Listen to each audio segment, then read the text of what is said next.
Ladies and gentlemen, welcome back to the analysis of YOLENO TV. I hope you're well from wherever you're watching this channel.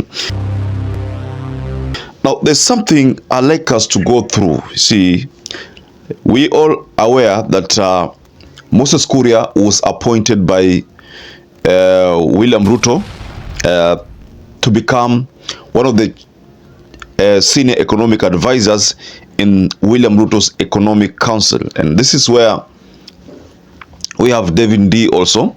And mind you, the cabinet secretary also is a member of that Economic Council.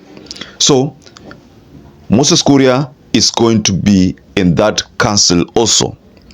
So the main reason why I brought in this analysis is not just the fact that Ruto decided to choose Moses Kuria to be a member of the Economic Council, but the main reason is a statement that Mbadi issued, I think almost 2 days ago, when he was hosted at Citizen TV.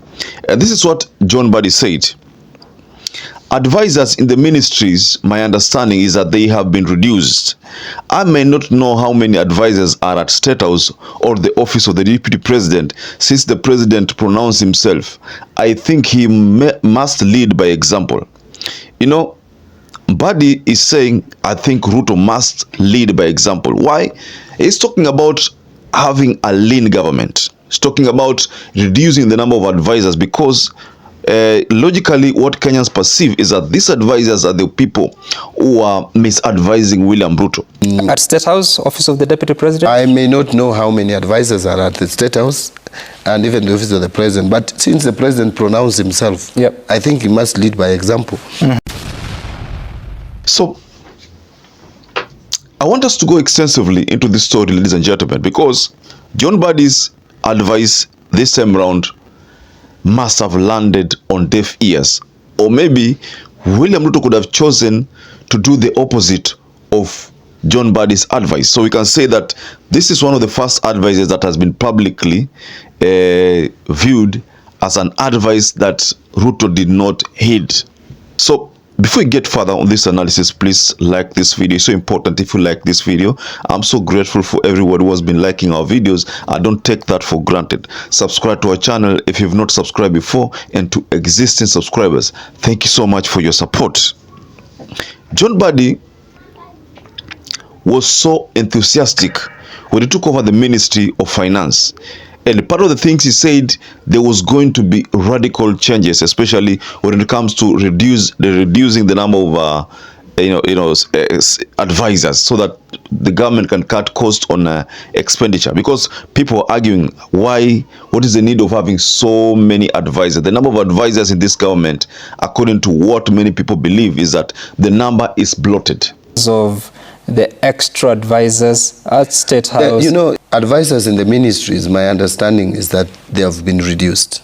If there is anybody who has hired more advisors, that is illegal. I've just come in and we were told very clearly one advisor. So nothing like violation around that. I mean, nobody really can tell how many advisors are in the government, but based on the perception from the public is that the number of advisors are, unimaginable. And when Ruto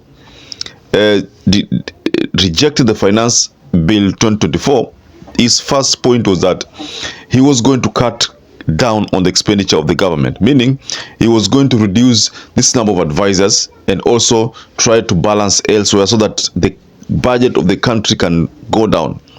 But you see, Ruto has done the opposite. Number two, if he fired people like Moses Kuria on the grounds of incompetency, why would he also again bring back Moses Kuria to become an advisor, an economic advisor? An economic advisor is someone you rely on for ideas.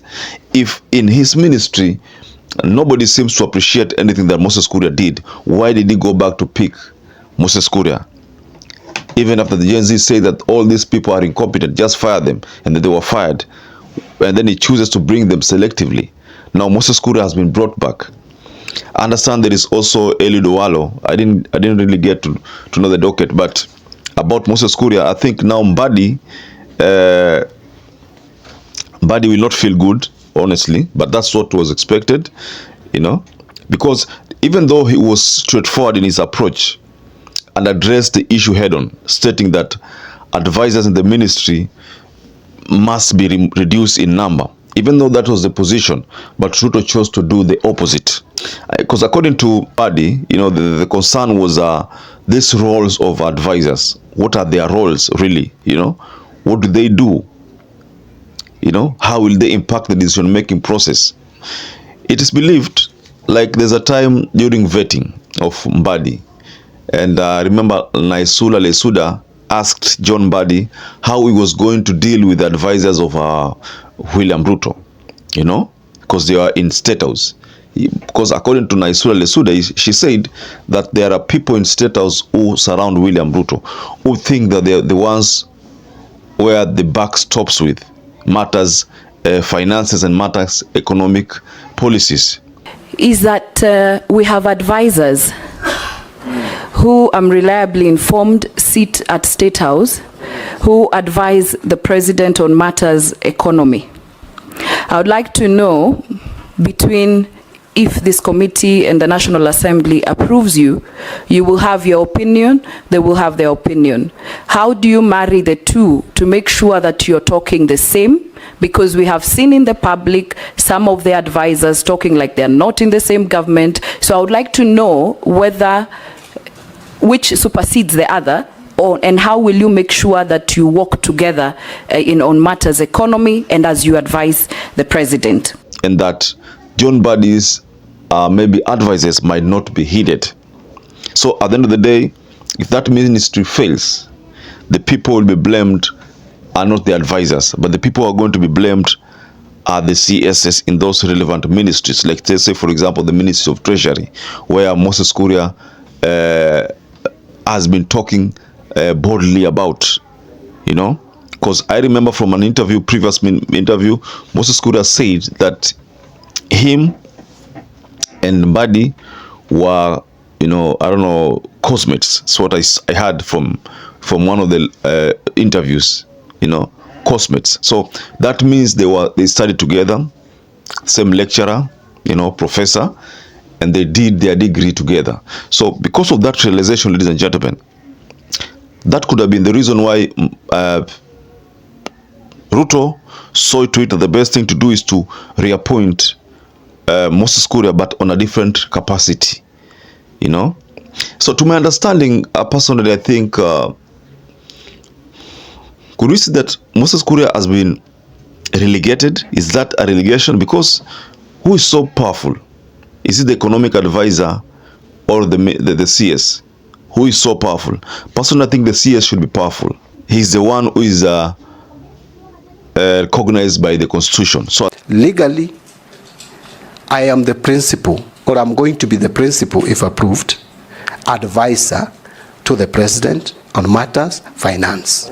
You advise, the person advised takes the advice or not. You cannot force the person you advise to take your advice. But I also believe that these people are professionals like me.